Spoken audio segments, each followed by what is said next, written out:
Good morning dear students.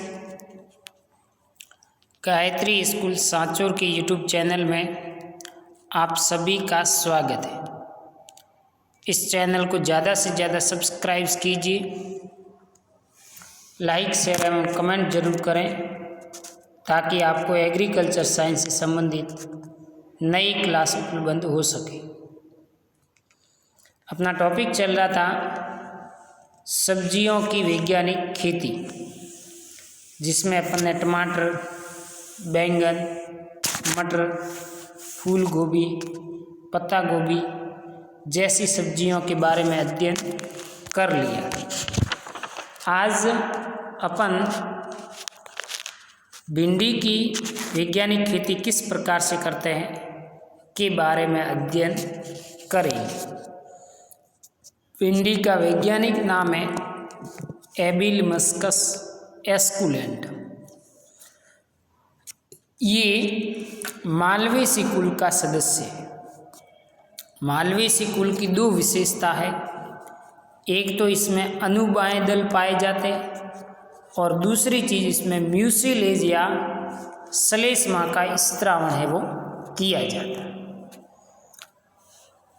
तो भिंडी जब आप काटते हो तो उसमें से जो लार बनती है वही म्यूसिलेज या श्लेष्मा है।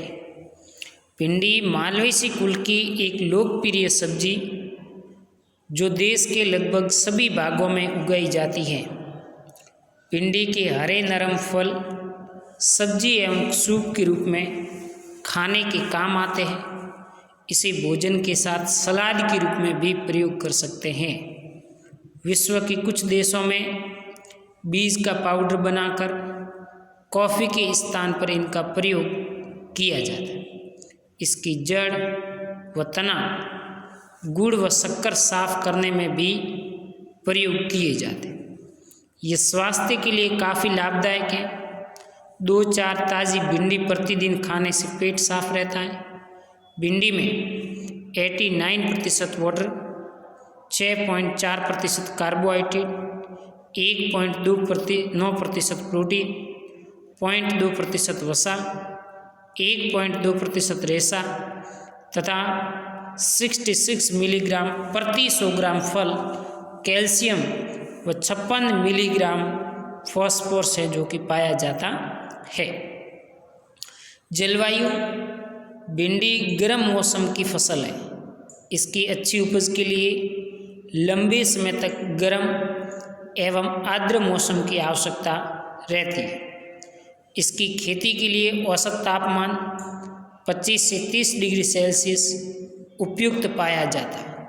यदि तापमान 15 डिग्री सेल्सियस से कम हो तो फल बनने पर इसका बुरा असर है वो पड़ता है। मृदा एवं खेत की तैयारी, इसको विभिन्न प्रकार की मृदाओं में उगाया जा सकता है, लेकिन उचित जल निकास वाले जीवाश्म युक्त दोमट या बलुई दोमट मृदा इसकी खेती के लिए उपयुक्त रहती है। मृदा का पीएच मान 6.5 से 7.5 अच्छा रहता है। ये हल्की क्षारीय मृदाओं में आसानी से उगाई जा सकती है।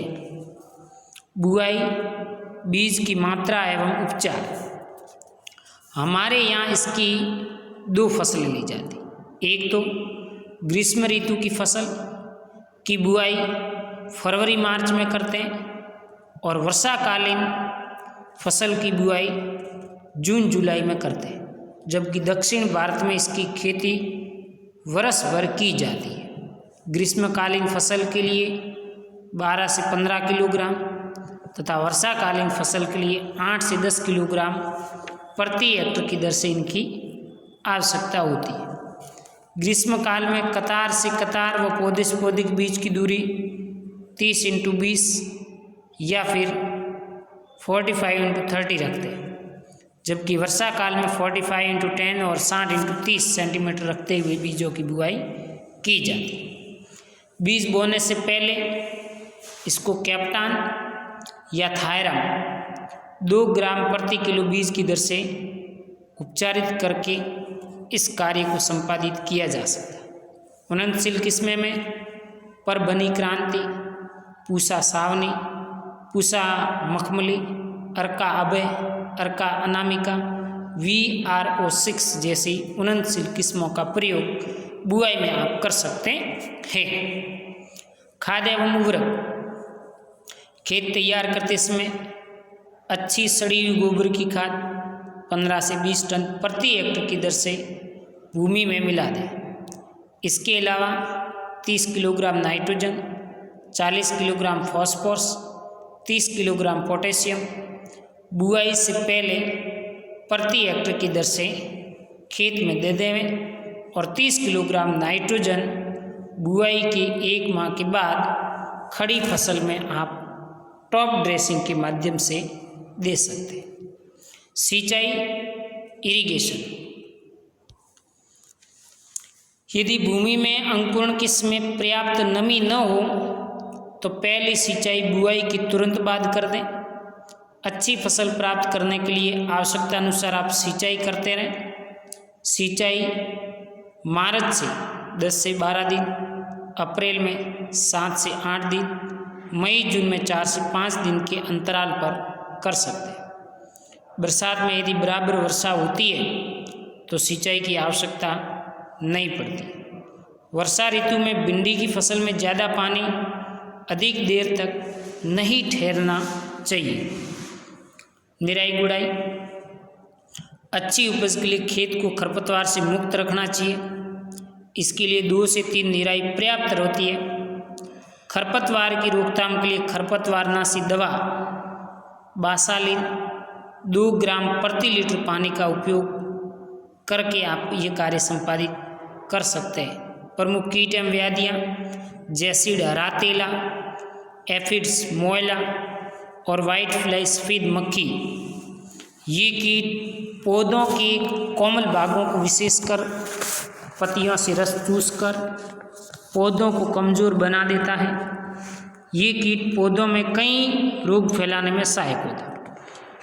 तो जैसिड, एफिड, हरा तेला, मोएला, सफ़ेद मक्खी इत्यादि के नियंत्रण के लिए डाईमीथियोएट 30 EC या फिर इमिडाक्लोरपिड का 0.5 मिलीलीटर प्रति लीटर पानी के घोल का छिड़काव करके आवश्यकता अनुसार आप इसका दोहरान कर सकते हैं।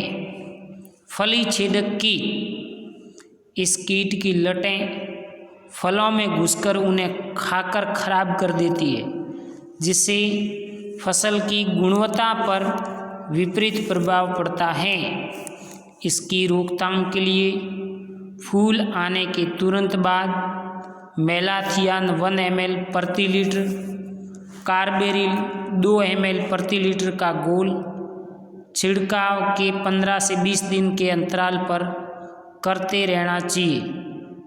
डिजीज़ रोग बीमारी होती है पीत सीरा मोज़ेक। ये रोग विषाणु के द्वारा फैलता है, जिसके कारण पौधों की पैदावार रुक जाती है, पत्तियाँ एवं सिराएँ पीली पड़ जाती हैं, तने और फलों का रंग पीला पड़ने लगे तो समझ लें कि रोग का प्रकोप ज़्यादा फैल गया है।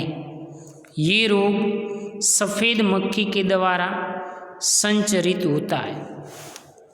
इस रोग के नियंत्रण के लिए डाईमीथियोएट 30 EC या फिर इमिडाक्लोरपिड का 0.5 मिलीलीटर प्रति लीटर पानी के हिसाब से इसका घोल बना करके आप छिड़काव कर सकते हैं और आवश्यकता के अनुसार आप इस चीज़ को दोहरा भी सकते हैं।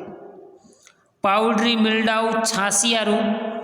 प्रभावित पौधे की पत्तियां व तनों पर सफ़ेद चूर्णी धब्बे दिखाई देते। इस बीमारी की रोकथाम के लिए कैराथेन LC या कैलेक्सिन 1 ml प्रति लीटर पानी की दर से आप इसका छिड़काव है जो कि कर सकते हैं।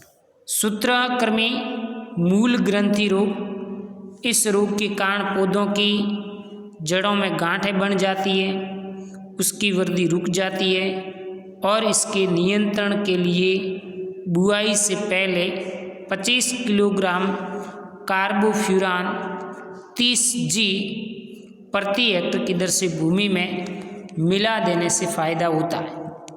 हार्वेस्टिंग एंड यील्ड, भिंडी के फलों की तुड़ाई नरम अवस्था में कर लेनी चाहिए, क्योंकि कड़ा होने पर इसमें रेशे की मात्रा बढ़ जाती है, स्वाद खराब हो जाता है। फूल खिलने के 5 से 7 दिन के बाद भिंडी तोड़ने के लायक हो जाती है। गर्मी की फसल में लगभग 15-50 क्विंटल, वर्षा की ऋतु में लगभग 100 क्विंटल प्रति हेक्टर की दर से आपको उपज प्राप्त हो जाती है। ओके।